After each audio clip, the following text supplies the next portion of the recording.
ماں باپ کی عظمت کو سمجھیے سامنے محترم، مقصد کیا ہے زندگی کا، اس حیات کا مقصد کیا ہے کہ ماں باپ کی عظمت کو سمجھیں، ماں باپ کی معرفت کو سمجھیں کہ امپورٹنس آپ کے پیرنٹس کی آپ کے لیے کتنی اہمیت رکھتی ہے۔ جہاں پر والدین کی اہمیت کا اندازہ ہوگا وہاں پر خدا سے قریب ہو جائیں گے۔ خود اہل بیت علیہ السلام نے ارشاد فرمایا کہ اگر تم چاہتے ہو کہ تمہارا خدا تم سے راضی ہو جائے تو اپنے والدین کو راضی کرو۔ اللہ اکبر۔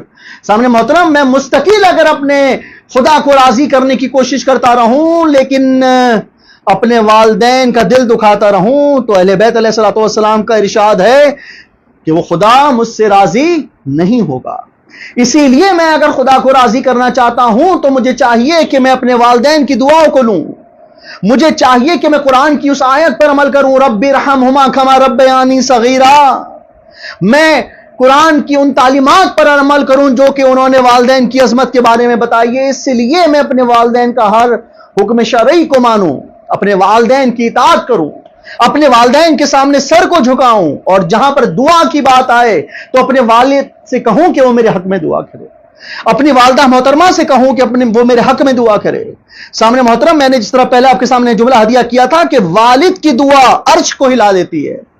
اللہ کے حبیب نے ارشاد فرمایا کہ ایک باپ کی دعا وہ دعا ہے کہ جو اس طریقے سے وہ دعا ہے کہ جس طرح کوئی نبی اپنی امت کے لیے دعا کرے۔ اور دعا اگر ماں کے لیے آ جائے سامنے محترم، وہ ماں جو اولاد کو اپنے شکم میں رکھتی ہے، جو اولاد کے لیے طرح طرح کی صحبتیں مصیبتیں برداشت کرتی ہے، وہ ماں کہ جس کو اللہ نے اتنا بڑا مقام دے دیا، اس ماں کو کہ جہاں پر جنت کا اتنا بڑا مقام ہے، لیکن جب ماں کا مقام سامنے آیا تو ماں کے مرتبے کو اللہ تعالیٰ نے بلند کر دیا اور جنت کو پست کر دیا، اور اسی جنت کو ماں کے قدموں تلے رکھ دیا۔ اللہ اکبر۔ ماں کی عظمت کو سمجھیں۔ اگر آپ کوئی دعا چاہتے ہیں کہ آپ کی دعا قبول ہو جائے اور آپ کے والدین حیات ہیں، آپ کی والدہ محترمہ حیات ہیں، تو اس موقع پر ماں باپ کی تعظیم کریں، ان کی خدمت کریں، اور اپنی ماں سے کہیں کہ وہ آپ کے لیے دعا کرے، اپنے باپ سے کہیں وہ آپ کے لیے دعا کرے۔ اور جب آپ ماں کی دعا، تو وہ دعا ہے کہ جو ہر وقت اپنے اولاد کے لیے کرتی ہے۔ اس وقت میرے سامنے حضرت موسیٰ کا واقعہ آ رہا ہے۔ حضرت موسیٰ نے ایک مرتبہ خدا سے یہ ارشاد فرمایا کہ یا اللہ یہ بتائیں کہ جنت میں میرا پڑوسی کون ہوگا۔ Importance of parents. آپ کی ماں کی آپ کے لیے دعا کس طرح سے خدا کی بارگاہ تک پہنچتی ہے، آپ کی ماں کی دعا کس طرح سے خدا کی ان تمام تر خدا کی اس ہستی تک پہنچتی ہے جو آسمان کو ہلا دیتی ہے، وہ ماں کی دعا۔ کیا کہا حضرت موسیٰ نے کہ یا اللہ جنت میں میرا پڑوسی کون ہوگا؟ تو اس وقت اللہ نے کہا کہ فلاں مقام پر جاؤ اور فلاں مقام پر تمہارا پڑوسی موجود ہوگا جو کہ جنت میں تمہارا پڑوسی ہوگا۔ حضرت موسیٰ اس مقام پر پہنچے تو دیکھا کہ ایک کساب گوشت کاٹنے والا، اللہ اکبر اللہ اکبر، ایک گوشت کاٹنے والا اس جگہ پر موجود تھا جو کہ گوشت کاٹ رہا تھا۔ حضرت موسیٰ اس کے پاس پہنچے۔ حضرت موسیٰ کا کیا سوال تھا کہ یا اللہ جنت میں میرا پڑوسی کون ہوگا؟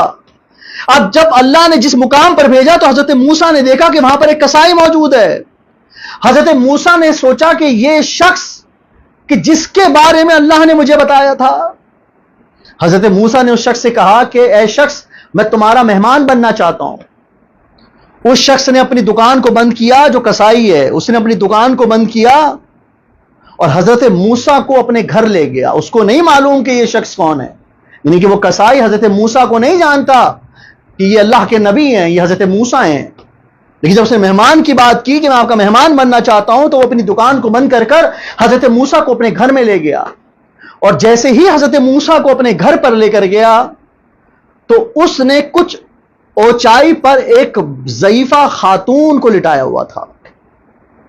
جیسے ہی حضرت موسیٰ نے یہ منظر دیکھا کہ ایک ضعیفہ خاتون ایک اونچائی کی طرف لیٹی ہوئی ہیں، تو اس کسائی نے بہت احتیاط سے اس ضعیفہ خاتون کو نیچے اتارا، ان کے بالوں میں کنگھی کی، ان کی خوراک کا انتظام کیا، اور وہ ضعیفہ خاتون اتنی ضعیف ہو چکی ہیں، اتنی بزرگ ہو چکی ہیں کہ اس کسائی نے، اس قصاب نے ان ضعیفہ خاتون کے لیے جو کھانا بنایا اس کو اتنا پیسا، اس کھانے کو اتنا پیسا کہ اس کے چھوٹے چھوٹے ذرے بن گئے۔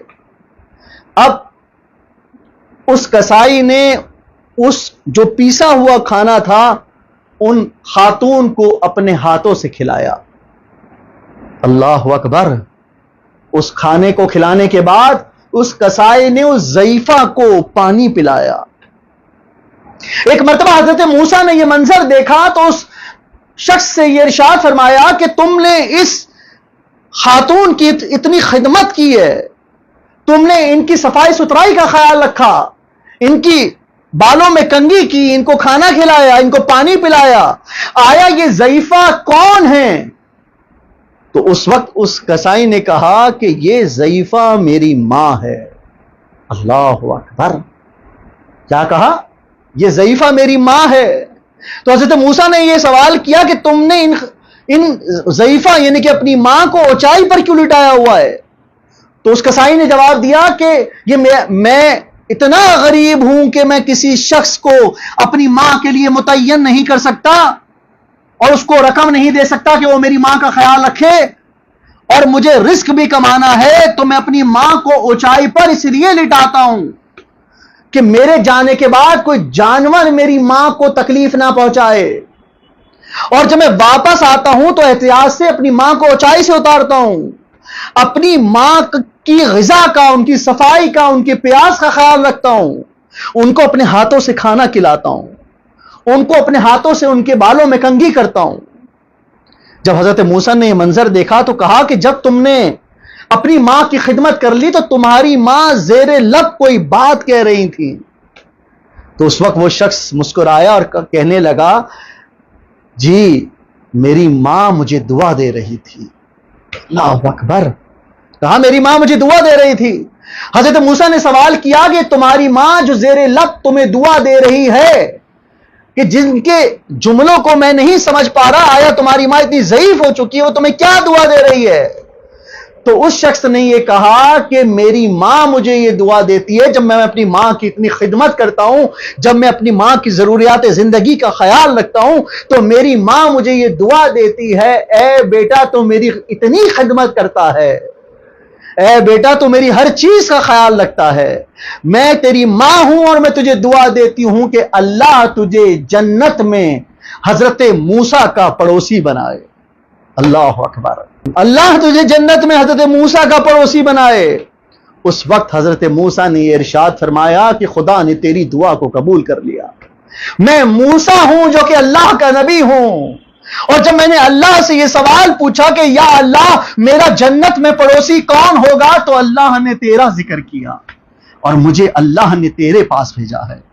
تو نے اپنی ماں کی اتنی خدمت کی کہ اللہ نے تجھے یہ انعام دیا کہ تجھے میرے لیے جنت میں پڑوسی کو متعین کر دیا۔ اللہ اکبر! آئیں سب مل کر اپنے والدین کی عزت کریں، آئیں سب مل کر اپنے والدین کے مرتبے کو سمجھیں۔ والدین اگر حیات ہیں تو ان کی عزت کیجیے، ان سے محبت کریں، اور اگر وہ انتقال فرما گئے تو ان کی قبر پہ جا کے فاتحہ پڑھیں۔